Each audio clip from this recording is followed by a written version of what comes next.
Good morning, friends. Welcome to your own channel Learn with Dhruv. आप सभी का शुक्रिया हमें प्यार देने के लिए। आप सबसे रिक्वेस्ट है कि अगर वीडियो पसंद आती है तो लाइक करिए, सब्सक्राइब करिए और अपने फ्रेंड्स के साथ शेयर करिए। ये सब कुछ फ्री है। आइए आगे कौन सी क्लास में बढ़ते हैं।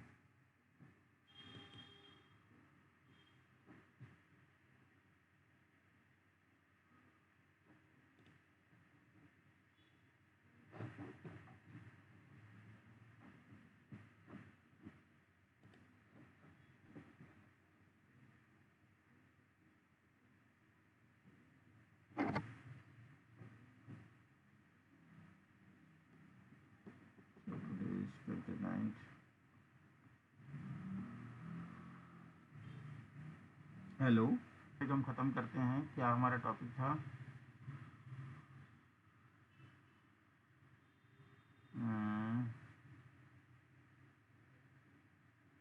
कल क्या पढ़ रहे थे हम लोग? Bank payment voucher. इस पर मैंने आपको होमवर्क किया था। आप पहले तो ये बताओ, कल भी ये ख़त्म हो गया था। यहाँ पे इम्प्रेस्ड अकाउंट वाला क्लियर हो गया था आपको?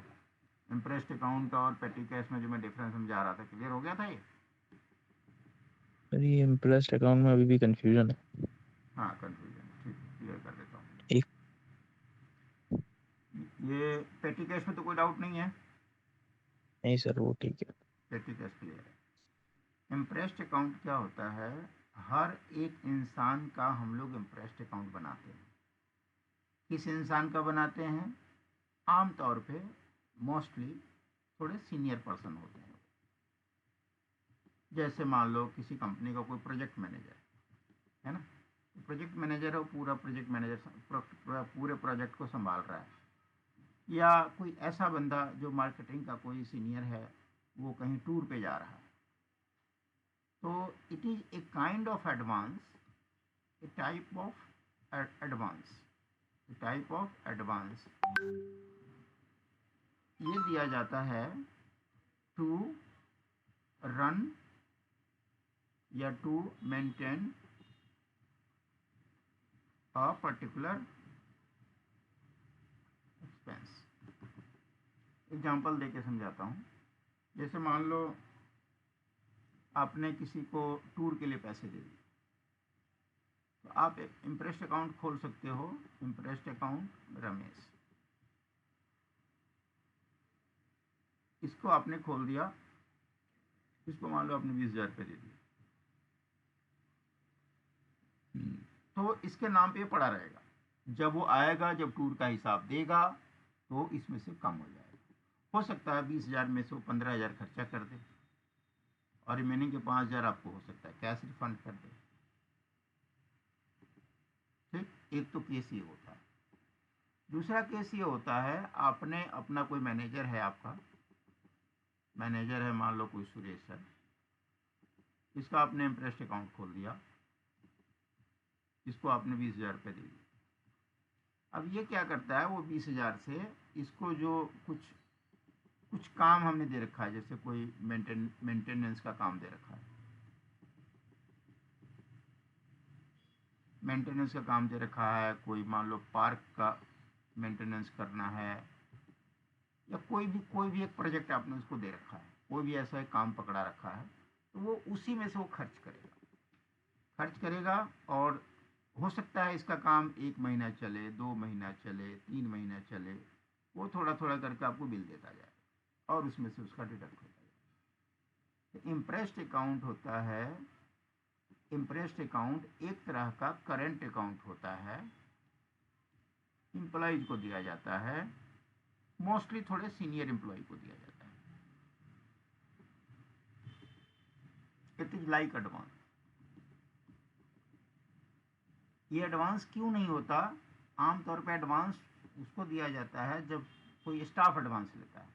जैसे स्टाफ एडवांस आपको पढ़ाया था, कोई मान लो सुरेश है, इस बंदे को घर में ज़रूरत थी 25,000 रुपये की, वो थोड़ा थोड़ा करके कटवा लेगा, तो this is called staff advance. Advance advance लिया, एडवांस वापस कर दिया, एक टाइप ऑफ कर्जा होता है।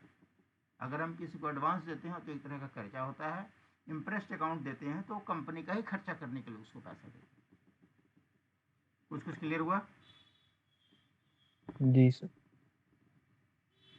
और कोई डाउट? अब तक की क्लास में कहीं कोई डाउट हो तो बताओ। सर व्हाट्सएप चेक कर लो। चलो मैं ये शेयर कर देता हूँ।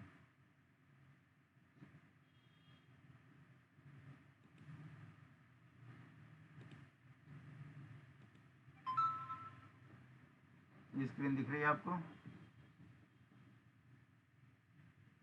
जी सर। ओके, पहले क्वेश्चन पकड़ते हैं। Withdrawn cash 10,000 for office supplies by PNB, cheque number so and so. ये जो चेक नंबर है आपने 4 डिजिट दिए हैं। चेक कितने डिजिट का होता है?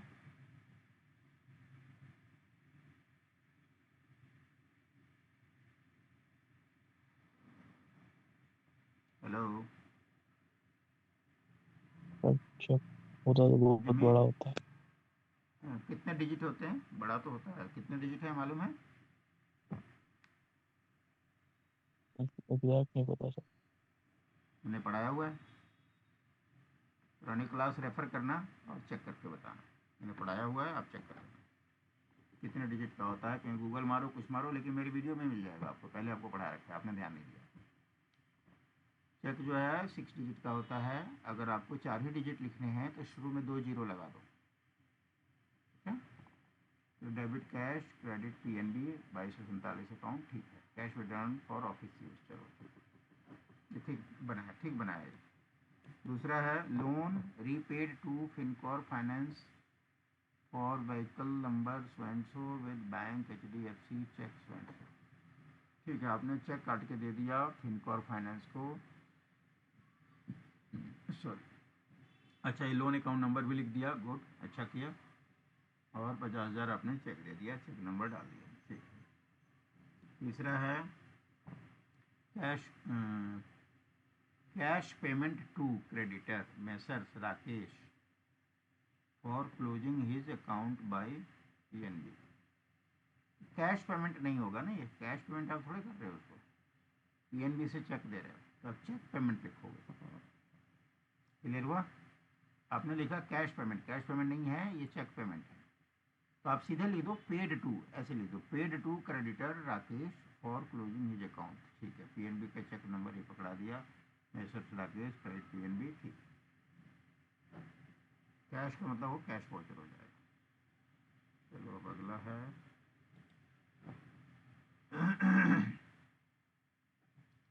Cash paid through ICICI bank. Cash paid word ही गलत है।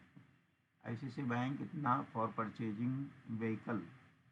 अगर आपको राशि के सेंस में लिखना है तो अमाउंट पेड लिख दो, amount paid through ICICI bank for purchasing vehicle for transportation, vehicle number इतना from Tata motors, cheque number इतना।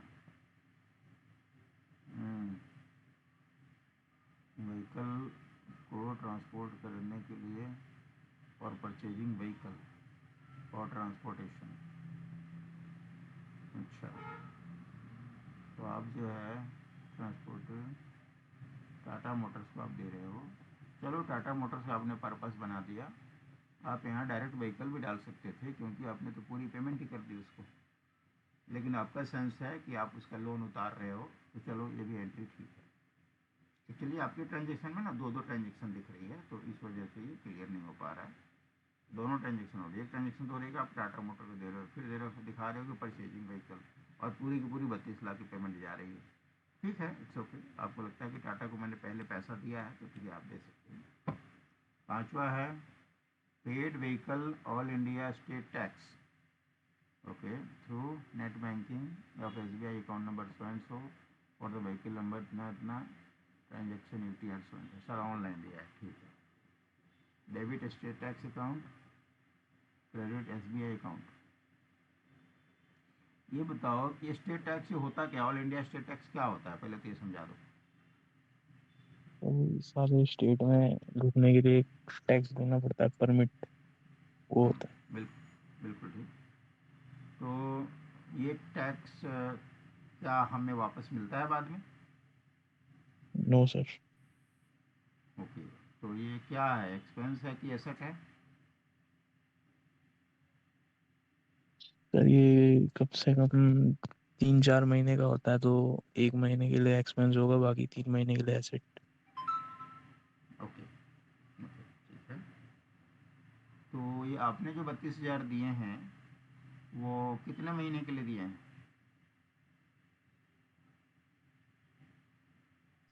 सर ये पूरे साल का दिया है। पूरे साल का दिया है। और जो आप डेबिट कर रहे हो स्टेट टैक्स, ये आप खर्चा मान रहे हो? स्टेट टैक्स अकाउंट बेसिकली खर्चे का अकाउंट है। सर पूरे साल के एंड में। नहीं नहीं नहीं, मतलब अभी जो ये एंट्री पड़ी है, तो स्टेट टैक्स को जो हमने डेबिट किया है 32,000, तो ये बेसिकली खर्चा सोच के डाला है ना स्टेट टैक्स को, कि एडवांस सोच के डाला है? एसेट हो गया ना, वो पहले ही दे दिए पैसे। मैं तो पूछ रहा हूँ, मुझे नहीं पता आपने क्या सोचा है। मैं तो आपसे पूछ हाँ, रहा हूँ, फिर मैं एसेट। उसमें से आंसर निकालूंगा। आपने एसेट एसेट समझ के सोच। दिया है। जी। तो अभी तो आपने कहा कि भाई अगर 12 महीने का हम देते हैं तो 1 महीने का तो किराया लग जाता है और 11 महीने का अकाउंट ऐसा वो एडवांस होता है। अभी तो आपने ऐसे ही कहा। ये वो केस नहीं है क्या? वही है। हाँ, तो वही है। तो इसमें पता कैसे चलेगा कि कितना वाला खर्चा है, कितना वाला एसेट है? क्योंकि देखो, आपने 32,000 दिया, मान लिया कि पूरे साल का किराया 32,000, मान लिया, एग्रीड। लेकिन क्या कल को आप इसको वापस ले पाओगे क्या? मतलब एक तो आपको 1 रुपया वापस नहीं मिलेगा, ठीक है ना। एक तो 1 रुपया वापस नहीं मिलेगा, लेकिन आपको अथॉरिटी मिल गई कि आप 1 साल के लिए जा सकते हो। तो इसको खर्चा बुकिंग कैसे करते हो? महीने के हिसाब से बुकिंग होती है, डेली के हिसाब से खर्चा बुकिंग होती है? क्या मेरा मतलब समझ रहे हो? मंथली होती है। मंथली होती है। तो पहले महीने का तो किराया बुक करना पड़ेगा ना। मान लो ये ट्रांजेक्शन आपने कर दिया, मान लो 1 जनवरी को कर दिया, मान लो 1 जनवरी से 31 दिसंबर तक तुमने पूरी बुकिंग ले ली, तुम्हारी नियत थी कि पूरे 1 साल का मैंने जमा करा दिया, और पहली तारीख को आप ये पे कर रहे हो। तो इसको एसेट से खर्चे में कब डालने का इरादा है आपका, कब डालने का प्लान है? तो कैसे करेंगे इसकी एंट्री? हाँ जी। कैसे करेंगे इसकी एंट्री? आवाज़ आवाज़ ब्रेक हो रही है आपकी, दोबारा बोलो। एंट्री कैसे करेंगे फिर इसकी? एंट्री कैसे करें? ओके, ठीक है। देखो, ये तो समझो कि पहले तो कुछ तो खर्चा दिखाना पड़ेगा। और जो पैसे अपन एडवांस खर्चे के लिए देते हैं उसको कौन सा अकाउंट बोलते हैं? पढ़ा रखा है मैंने। जैसे मेरा मतलब है, मान लो 12 3 36, सर है ना। Prepaid expense. प्रीपेड एक्सपेंस, तो प्रीपेड एक्सपेंस को इसमें डेबिट होना चाहिए था, मेरा मतलब ये है। मान लो कि जैसे फाइनेंशियल, पहले तो डेट इसमें नहीं है, वाउचर में कहीं डेट ही नहीं है तुम्हारा। डेट होता तो और अच्छे से एक्सप्लेन हो जाता। मान लो कि तुमने 4 महीना पहले, 32,000 है ना, 4 महीना लगा लो, ये ट्रांजेक्शन मान लो आप 1 दिसंबर को कर रहे हो, ठीक है। रुको, मैं थोड़ा दूसरा एग्जाम्पल।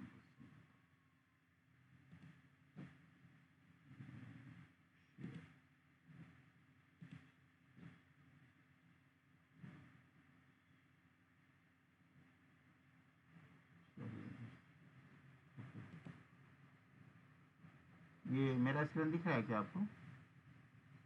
जी सर। ये जो 25,000 मैंने लिखा है दिख रहा है?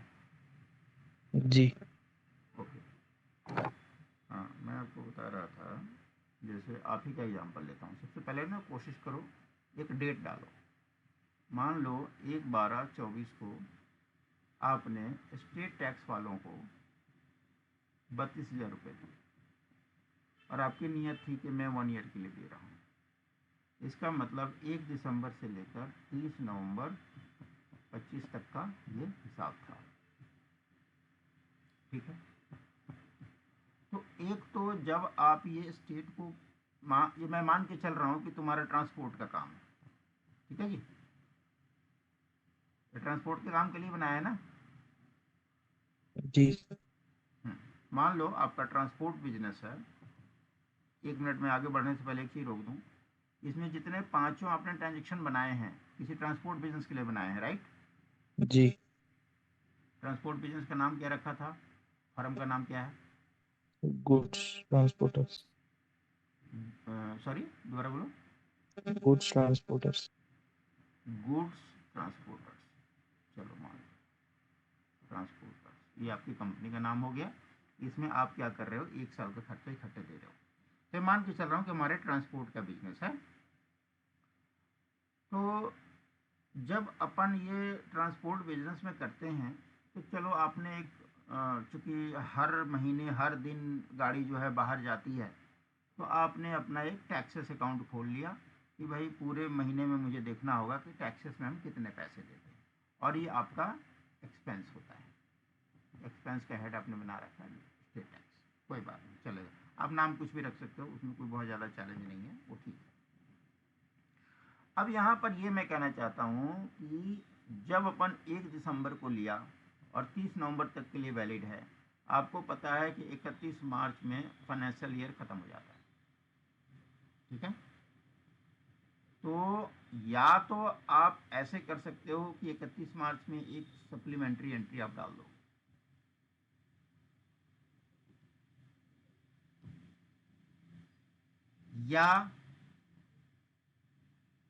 या आप हर महीने के, अगर हर महीने आप प्रॉफिट लॉस बनाते हो तो आप हर महीने डालो, 1/12 को भी डालोगे, 1/1 को भी डालोगे, 1/2 की भी डालोगे, 1/3 को भी डालोगे, आपकी इच्छा है, कैसे भी आप डाल सकते हो। आमतौर पे लोग हर महीने तो नहीं डालते, लेकिन अगर किसी कंपनी वाला बोल दे, कंपनी का मालिक बोल दे कि नहीं भैया मुझे तो हर महीने आप P&L बना के दो, और अभी तो ये 32,000 है, अगर उस बंदे के पास 100 गाड़ियाँ हुई तो ये 32 लाख हो जाएगा ना, समझ रहे हो बात।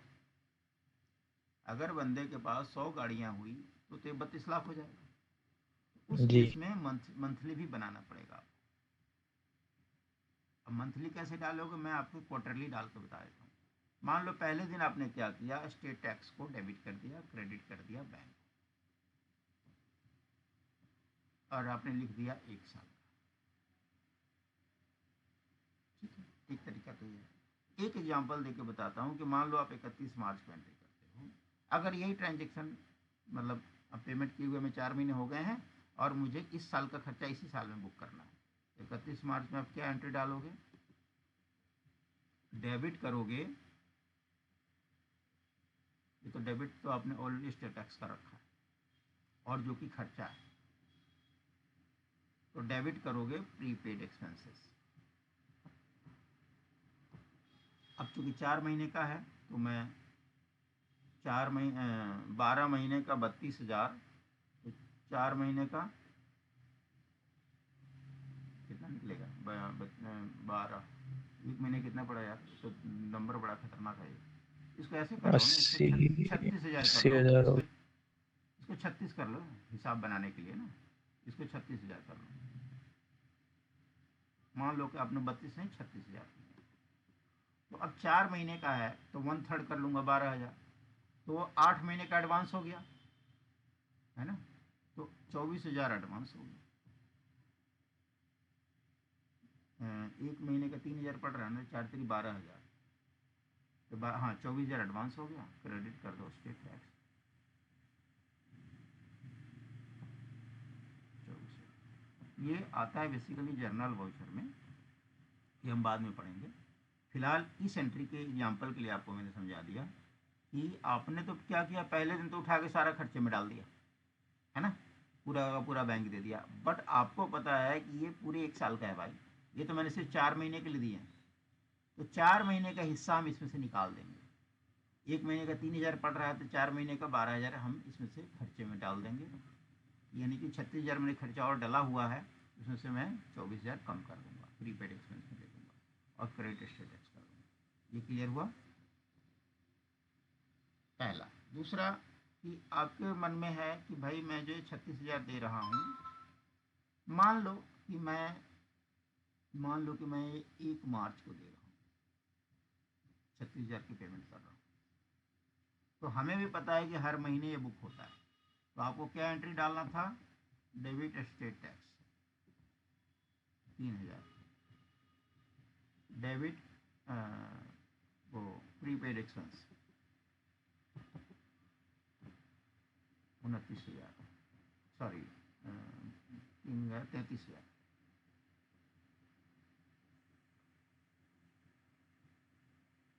Credit bank 33,000। आपका ऊपर का नरेशन क्या बनता? पेड रुपीज, पूरा नरेशन लिखा जाता है। तुम्हारे नरेशन में भी पता नहीं लग रहा था वो कितने साल का है, 32,000 सीधा आपने पे कर दिया। लिखना क्या चाहिए? पूरा प्रॉपर लिखो। पेड रुपीज 36,000 टू, मान लो यूपी स्टेट टैक्स फॉर क्या बोलते हैं, entry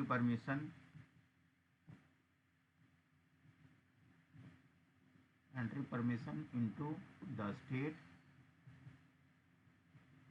for a period of 1 year from 1/3/25 to 28 February 26।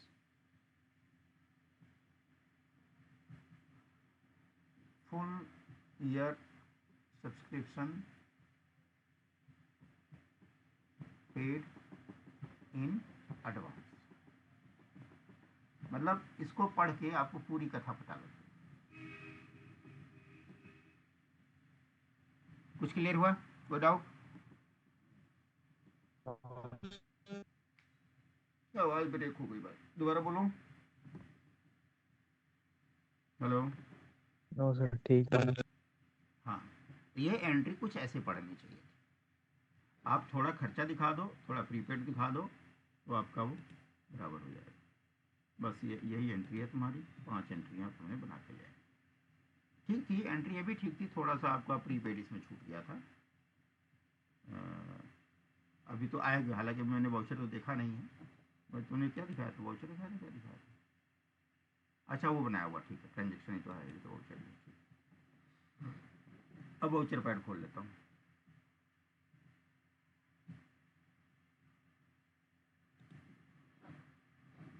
पहली एंट्री क्या है हमारी?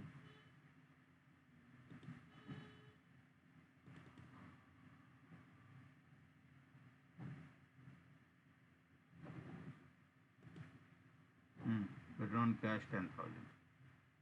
वाउचर क्या बनाया है?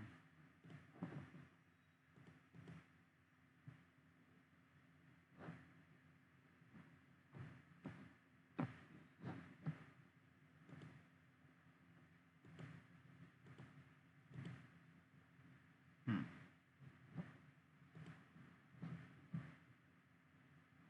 10,000 के वाउचर बनाया। Goods transporters, okay.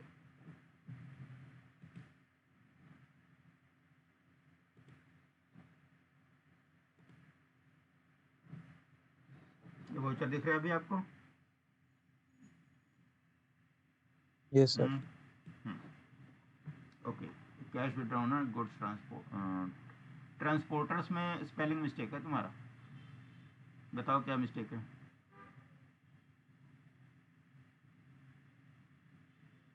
S S लगाया। एस मिसिंग है। हाँ, तो मिसिंग करने की ज़रूरत नहीं है, आप प्रॉपर लिखो। Cash account debit withdrawn cash 10,000 please for office supplies by PNB. Office supplies क्या होती है? सर ऑफिस में कुछ खर्चा हो गया। हाँ, तो उसको ऑफिस यूज वर्ड यूज करो। ऑफिस सप्लाई एक ऐसा वर्ड है जिसकी मीनिंग ये होती है कि ऑफिस में जैसे जो कुछ सप्लाइबल चीज़ें हैं, जैसे स्टेशनरी, पेन, कुछ किताबें, कोई मैगजीन्स, सप्लाई का वर्ड मीनिंग ये आ जाता है। तो ऑफिस यूज लिखोगे तो उसमें सब कुछ आ जाता है, झाड़ू पोछा चाय पानी सब आ जाता है। तो ऑफिस यूज प्रॉपर वर्ड है, उसका यूज करिए। Return cash 10। अच्छा, जो 10,000 आप यहाँ नरेशन में लिख रहे हो, तो यहाँ पर नरेशन में लिखने की ज़रूरत नहीं है, क्योंकि अमाउंट ऑलरेडी यहाँ पर लिखा हुआ है। ठीक है। दूसरा, आपने जो र लगाया है, र लगाना गुनाह नहीं है। र लगा सकते हो, मना नहीं है, लेकिन यूनिफॉर्म रखो। लगाओ तो सारे वाउचरों पे लगाना होगा, ना लगाओ तो कहीं मत लगाओ। बेहतर है ना लगाएं। ठीक है। गुनाह नहीं है, लेकिन आप एक वाउचर पे लगाओगे, एक पे नहीं लगाओगे, तो वो गुनाह हो जाएगा। तो अपना एक यूनिफॉर्म प्रैक्टिस रखो। बेहतर है छोड़ ही दो, क्योंकि प्रैक्टिकली कोई लिखता नहीं है। Withdrawn cash office by by नहीं यहाँ वर्ड यूज करो, यहाँ वाइड यूज करो, VIDE, vide. Vide cheque number स्वयं, चेक चेक नंबर 6 डिजिट के लिखो। अगर 4 ही डिजिट लिखना है तो शुरू में 2 जीरो लगा दो। PNB स्वयं 10,000 रुपीज़ ओनली। एक और गलती, कभी भी 10,000 रुपीज़ मत लिखो भाई, रुपीज़ 10,000 ओनली लिखो, ठीक है। कभी किसी का चेक भरते हुए देखा है, उसमें पहले रुपीज़ लिखा होता है। आवाज़ कर दी भाई, हेलो। नहीं, आवाज़ आवाज़ तुम्हारी घर घर आ रही है, दोबारा बोलो। हेलो। जी सर, कह रहा हूँ ठीक है। हाँ, तो उसमें कभी आप किसी का चेक देखोगे, चेकबुक देखोगे, पहले रुपीज़ लिखा होता है। हम लोग लिखते हैं 10,000 ओनली। तो अगर आपको यहाँ लिखना है पूरे वर्ड्स में तो रुपीज़ पहले लिखोगे, रुपीज़ 10,000 ओनली। ये सब राइटिंग प्रैक्टिस है, ठीक है। ये आपका हो गया। दूसरा ट्रांजेक्शन क्या है हमारा, loan repay to Fincorp finance 50,000 PNB HDFC bank, ठीक है।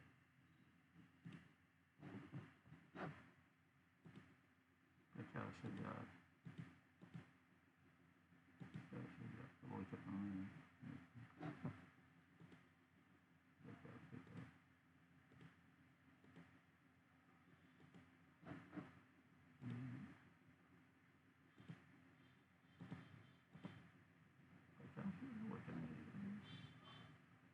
पैसे का वोचर बनाए हो क्या?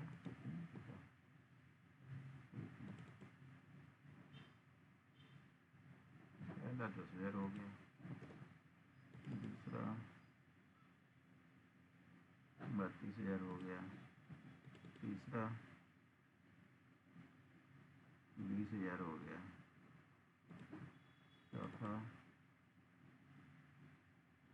हाँ 50,000 हो गया।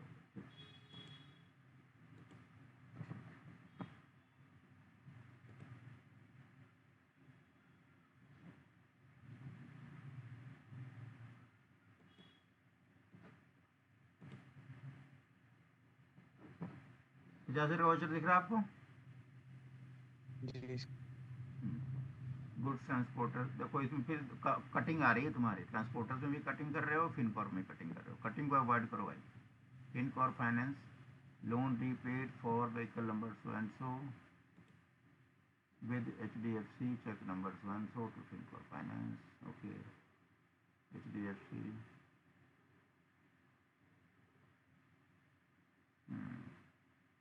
HDFC 22, 40, 50,000, 50,000 rupees only. इसमें भी वही है, 50,000 को बाद में करिए, रुपीज़ पहले करिए। और 50,000 में तुमने यहाँ तो सही लिखा, पहले वाले में कॉमा सही लगाया, बाकी को छोड़ ही दिया, कॉमा सब में लगेगा, ठीक है। पहले से तो बेहतर हो रहा है। बाकी तीसरा ट्रांजेक्शन क्या है हमारा, cash payment to creditor Rakesh for closing his account 20,000 रुपये, PNBC कर दिया, 20,000 रुपये।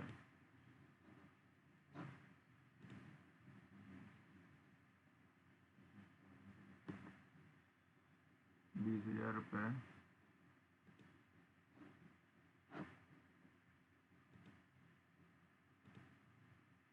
हाँ ये 20,000 रुपये है। गुड्स ट्रांसपोर्टर, डेट ठीक है, मैसर्स राकेश, काले राकेश नाम था उसका, नाम क्या था इसका,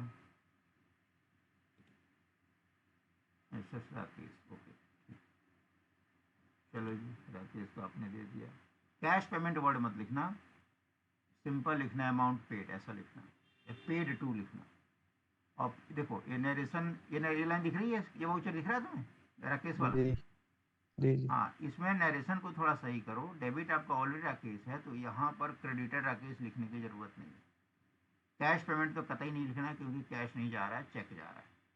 तो आप सिंपल लिखो, बीइंग चेक नंबर इतना पेड टू, क्या लिखोगे, बीइंग चेक नंबर इतना paid, page paid for closing there account, बस। और नीचे PNB, यहाँ PNB लिखने की जरूरत नहीं नरेशन में, क्योंकि देखो राकेश ऑलरेडी है, PNB ऑलरेडी है, तो ये दोनों को नरेशन में बार बार नहीं लिखना। अब सिंपल लिख दो बीइंग चेक नंबर इतना paid against outstanding to close their account, बस हीज अकाउंट नहीं लिखते। यहाँ मेसर्स राकेश एक इंग्लिश में है, मेसर्स बोला जाता है प्लुरल को, खाली राकेश बोलोगे तो सिंगुलर है, बट मेसर्स राकेश लिखोगे तो प्लुरल है। तो प्लुरल को इज्जत के लिए यहाँ पर हिज नहीं देयर होगा, देयर अकाउंट या पार्टी अकाउंट लिख दो। ये छोटी छोटी समझ में आ रही है ना, क्या लिखना है क्या छोड़ना है। ये इनको रखो, ये 20,000 है, 20 में कॉमा लगा दो, यहाँ तो लगाया यहाँ नहीं लगाया, कभी ऊपर लगाते तो नीचे छोड़े तो नीचे लगाते ऊपर छोड़ दो। 20,000 रुपीज़, इसमें ओनली छोड़ दिया, रुपीज़ पहले करो लास्ट में ओनली करो। कुछ काम करते हो कुछ भूल जाते हो, स्थिर नहीं रहते समझा। आगे क्या है, तीसरा, चौथा क्या है, चौथा है आपका cash paid through ICC bank, Tata motor को 32 लाख दिया, ओके 32 लाख कहाँ है, 32 लाख दिया, गुड्स ट्रांसपोर्टर्स टाटा मोटर्स, ठीक है। ऊपर टाटा मोटर्स लिखे हो ना, इसको भी आप अकाउंट लगा सकते हो, टाटा मोटर्स अकाउंट, ये ऑब्लिक सी लगा दो। कैश पेड तो कतई नहीं आएगा, for purchasing vehicle for transportation from Tata Motors on cheque number, on cheque number नहीं, ये सब थोड़े प्रीपोजिशन याद रखो भाई। यहाँ पर आपको वाइड देना है या थ्रू देना, थ्रू लिख दो या वाइड लिख दो, के जरिए, चेक नंबर इतना के जरिए आप पे कर रहे हो। आईसीआईसी बैंक फिर दोबारा नहीं आएगा, आईसीआईसी बैंक ऑलरेडी जा रहा है 32 लाख, या ऊपर कॉमा दिया तो नीचे नहीं, कभी नीचे देते हो तो ऊपर नहीं। चलो 32 लाख रुपीज़ ओनली फिर गायब कर दिया, इसमें से ओनली भी लिखना है भाई।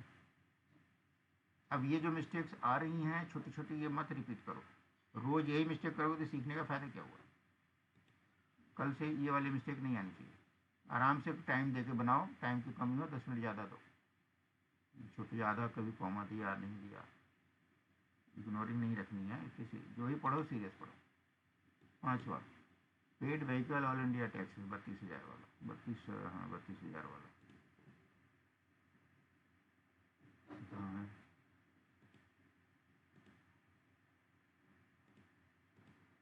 हाँ गुड्स ट्रांसपोर्ट, अब यहाँ ट्रांसपोर्ट्स कर दिया, और मैं ट्रांसपोर्टर लिख रहा हूँ, इसमें ट्रांसपोर्ट्स कर रहे हो,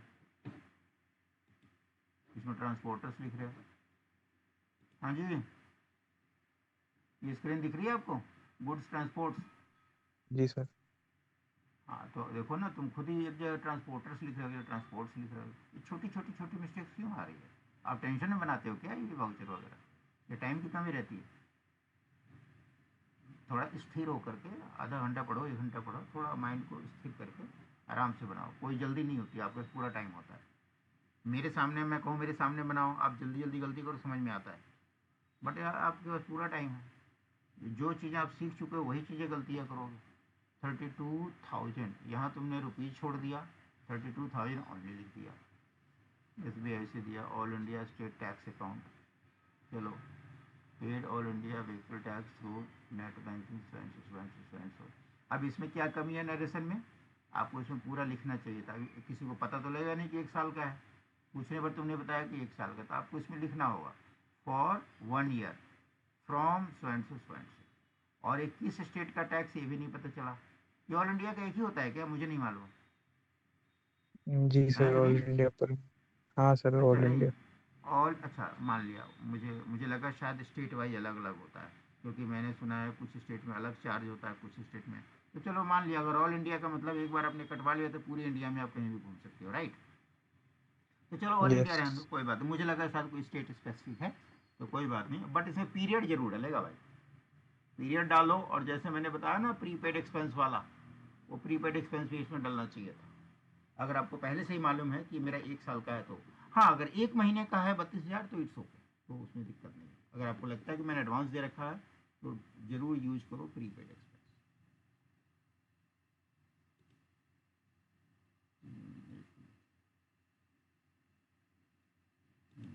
5 भी हो गए, चलो सारे हो, बाउचर हमने देख लिए सारे। अच्छा अब चलते हैं यहाँ,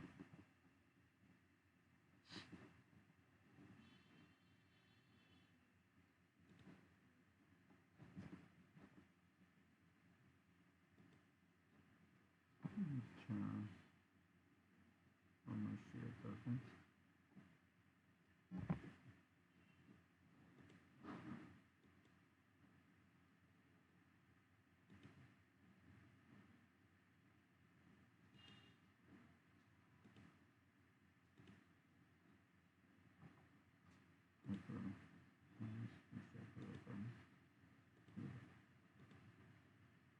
चलो जी, अब आपकी क्लास वाली स्क्रीन आ गई।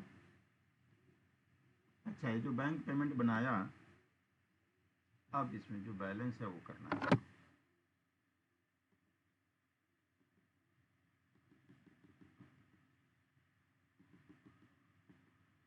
तो अभी तक जो बैंक पेमेंट वाउचर बनाया, वो वाउचर बनाया एक जेनरिक, जनरल, किसी को चेक दे दिया, किसी से चेक ले लिया, कुछ कर दिया, कुछ कर दिया, जो भी करना है। अब इसमें अपन थोड़ा सा डिटेल में पढ़ेंगे, एडवांस पढ़ेंगे थोड़ा।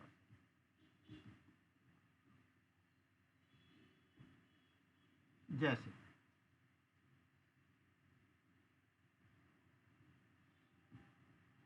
Paid rupees 20,000 to messrs ABC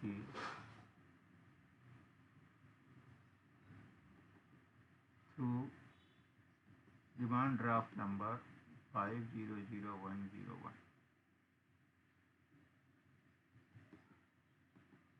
बताओ जी, डेबिट क्या होगा, क्रेडिट क्या होगा?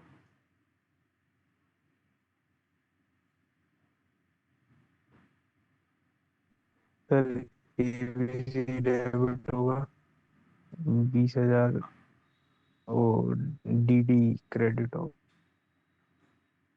एक मिनट, ABC को डेबिट कर दूं 20,000, और क्रेडिट किसको करूं? सर बैंक अकाउंट चलो मान लिया PNB 123 अकाउंट, इसको कितना करूं? 20,000। 20,000 आपकी तरफ से ख़त्म है। जी अगर मैं यहाँ चेक नंबर लिखता 100230, मान लो ये DD नंबर नहीं लिखता, चेक नंबर लिखता,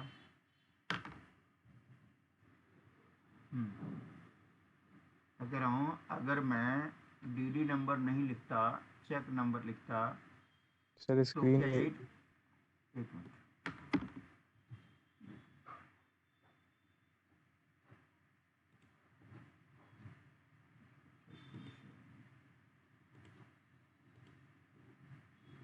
ओके,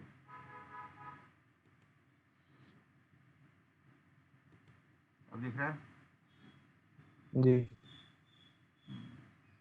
अब आप बताओ, मान लो अगर मैं यहाँ DD नंबर नहीं लिखता, DD नंबर, ये चेक नंबर लिखता, तो क्या यही ट्रांजेक्शन होती?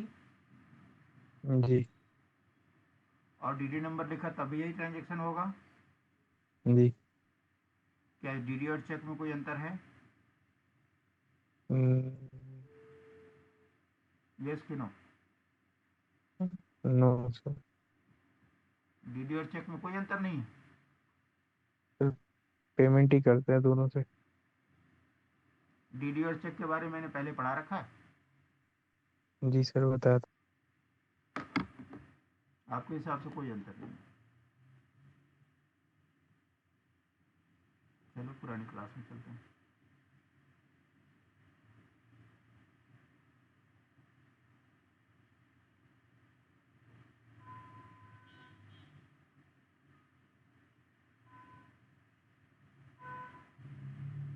बैंक रिसीट वाउचर मैंने पढ़ाया था, रिसीट वाउचर में ही मैंने ख़त्म कर दिया था।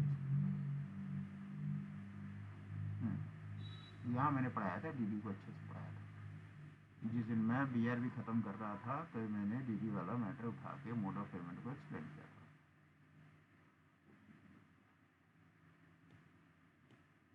ये देखो क्या अंतर है। पेमेंट तो करते हैं, इसमें कोई डाउट नहीं। पेमेंट को तो 6 मॉडल हैं, 2, 2, 3, 5, 2, 7, शायद इसके अलावा और भी होंगे। DD में आपको स्पेशल पढ़ाया था कि जब आप DD बनाने जाते हो, जितने का DD बनवाते हो, बैंक वाला आपसे कुछ कमीशन भी लेता है। और डीडी और चेक में और दूसरा अंतर क्या बताया था, वो भी मैंने कहीं लिखा है। तुम्हारे साथ क्या है ना, मुझसे तो सीरियस ही नहीं होता, तो पढ़ता ही नहीं। ये साफ लिखा है, नो बाउंसिंग। डिमांड ड्राफ्ट जो है बाउंस नहीं होता, चेक जो है बाउंस हो सकता है। याद है? जी सर, याद है। तो अभी तो आप कह रहे थे दोनों में कोई अंतर नहीं। आपने ये वाला जो चैप्टर था जो पढ़ाया था हमने, जिस क्लास में पढ़ाया था कल 27 को पढ़ाया था, आपने 27 को घर पे रिवाइज किया था? No sir. हाँ, 9 सौ, बहुत बढ़िया। तो अब आगे आप बढ़ते जाओगे, पिछला बोलते जाओगे, और मैं ऐसे ही याद दिलाता रहूँगा पुराना वाला पकड़ पकड़ के। तो आपका स्टैक नहीं बनेगा ना। जो पढ़ोगे वो तो याद रहेगा, एक दो क्लासेस पुरानी बातें समझ में आएंगी, ऐसे भूलते चले जाओगे। ये ऑफ नो यूज। हम लोग जो पढ़ाई करते हैं, पहली क्लास के बाद दूसरी में जाते हैं, तीसरी में जाते हैं, 10वीं में जाते हैं, ये सोचे थोड़े जाते हैं अब 10वीं में आ गए तो पहले को कौन याद रखेगा, ऐसा नहीं होता। ये उम्मीद की जाती है हमसे कि हमें पहले जितना पढ़ चुके हमें सब आना चाहिए, इक्का दुक्का कोई भूल जाए तो भूल जाए। अब देखो, ये 2 दिन पहले की क्लास है, डीडी और चेक को मैंने खूब एक्सप्लेन किया था अपनी तरफ से, एग्जाम्पल दे दे के आपको एक्सप्लेन किया था। लेकिन आज आप सारा उतर गया तुम्हारे मन से, क्योंकि आपने रिवाइज नहीं किया ना। जो पढ़ा सुना अच्छा लगा, हाँ जी ठीक है, बरत किया, अगले दिन फिर आगे क्लास। थोड़ा समय निकाल के, जैसे खाना खाने के बाद आधा घंटा टाइम लगता है रेस्ट वाला, उसमें देख लो। अगले दिन पढ़ने के लिए कम से कम पुराने वाला रिवाइज कर लो। चेक और डिमांड ड्राफ्ट में मेजर जो आपका डिफरेंस होता है, पहला तो डिमांड ड्राफ्ट बाउंस नहीं होता, चेक जो है बाउंस हो सकता है, या कुछ लोग स्टॉप पेमेंट करा देते हैं कि भैया चेक क्लियर मत करना, रिटर्न हो जाता है, चेक रिटर्न हो जाता है। तो दूसरा अंतर यह है कि चेक जब आप काटते हो, चुप करके चेक काट के दे देते हो, लेकिन जब ड्राफ्ट बनाने जाते हो, पूरा ड्राफ्ट बनाने का मैंने तुमको प्रोसेस बताया था। हम ड्राफ्ट बनाने जाते हैं तो फॉर्म भरना पड़ता है। मान लो 100 रुपये का बनाना है तो 5 रुपये फॉर एग्जांपल हमको कमीशन भी देना पड़ता है। ये पैसा हमें जेब से देना पड़ता है, तब जाके आपको ड्राफ्ट मिलता है। बैंक वाला फ्री में आपको ड्राफ्ट बना के नहीं देता है। और इतना ही नहीं, तुम्हारे 3 से 4 घंटे भी लेता है। वो कहता है भाई अभी दे दियो एप्लीकेशन, अब 4 घंटे के बाद आना। कुछ बैंक वाले बोलते हैं कल आना, ऐसा भी होता है। तो मैं पहले पुराने में ले गया था आपको रिवाइज करवाने के लिए, कि दोनों में क्या अंतर है।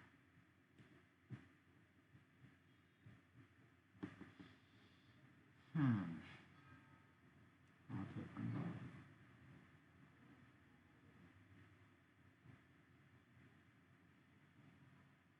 सही दीजिए।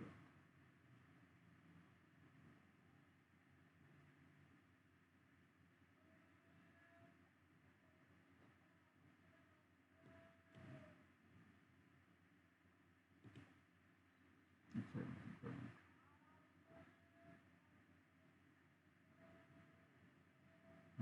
ये मैं बता रहा था। चलो, मैंने पुराना तुम्हारा रिवाइज करवा दिया, दिखा भी दिया कि क्या डिफरेंस था। अब कुछ समझ में आता है?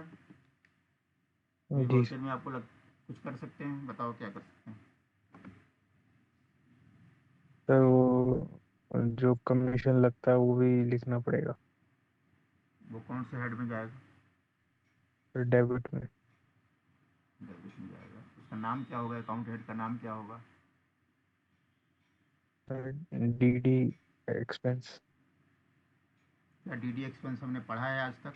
जितना एक्सपेंस का चैप्टर पढ़ाया उसमें कहीं डीडी एक्सपेंस लिख के दिया आपको? हमने डायरेक्ट एक्सपेंस पढ़ा, इनडायरेक्ट एक्सपेंस पढ़ा। ये है तो इनडायरेक्ट एक्सपेंस ना। ये इनडायरेक्ट है कि डायरेक्ट है?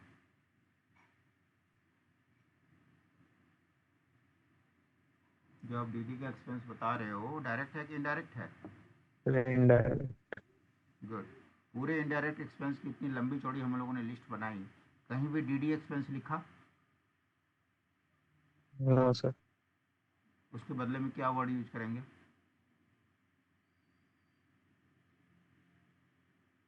डीडी एक्सपेंस के बदले में हमें क्या वर्ड यूज करना चाहिए?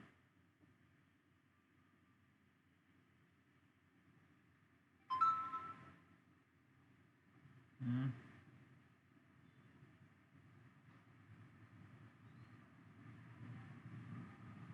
कोशिश करो।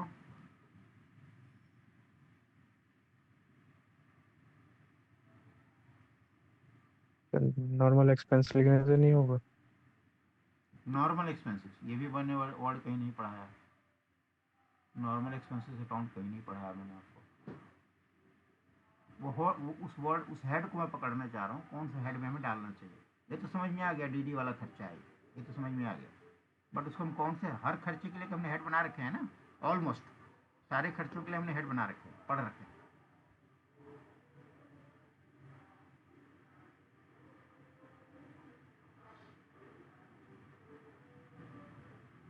मैं बता देता हूँ, बैंक चार्जेज में हम डालेंगे, मान लो 200 रुपये, तो यहाँ बैंक से कितना निकल जाएगा, 20,200। ये समझ में आया? आवाज़ तुम्हारी घर आ रही है भाई। ये कहाँ थे हम? बैंक पेमेंट में थोड़ा एडवांस चल रहे थे कि अगर अपन बैंक चार्ज डीडी वगैरह होता है तो हम डीडी के थ्रू जब पेमेंट करते हैं तो कैसे करते हैं, ये क्लियर हुआ? अच्छा, अब इसमें एक अगला टॉपिक आता है,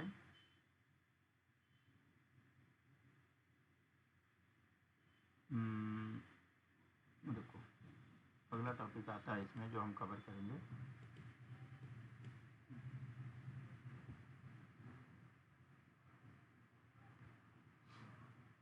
वो होता है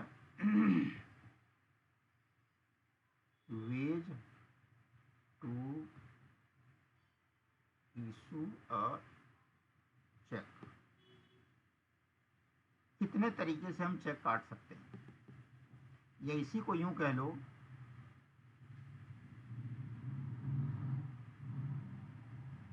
टाइप्स ऑफ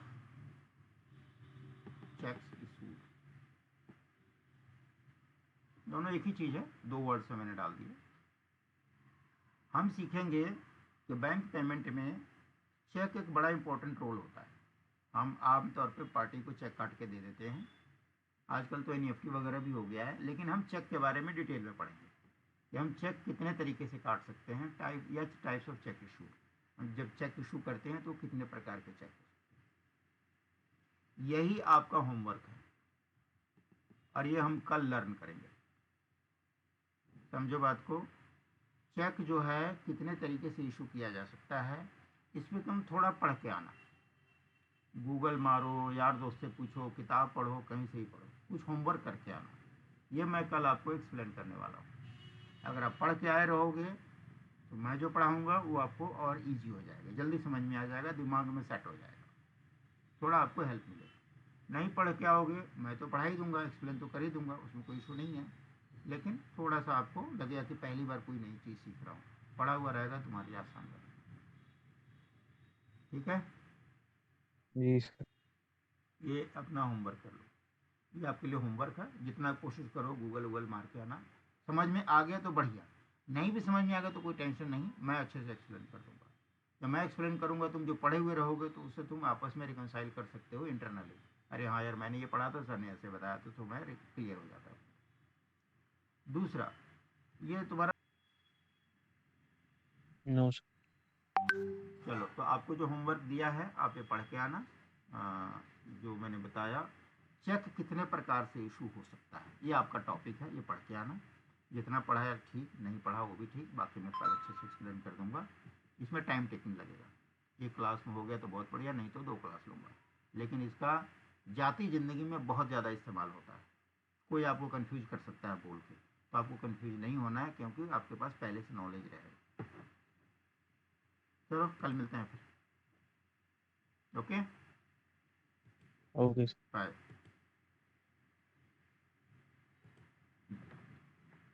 अच्छा तो दोस्तों, आज का वीडियो अगर पसंद आया हो तो प्लीज़ लाइक कीजिए, सब्सक्राइब कीजिए और अपने फ्रेंड्स के साथ शेयर कीजिए।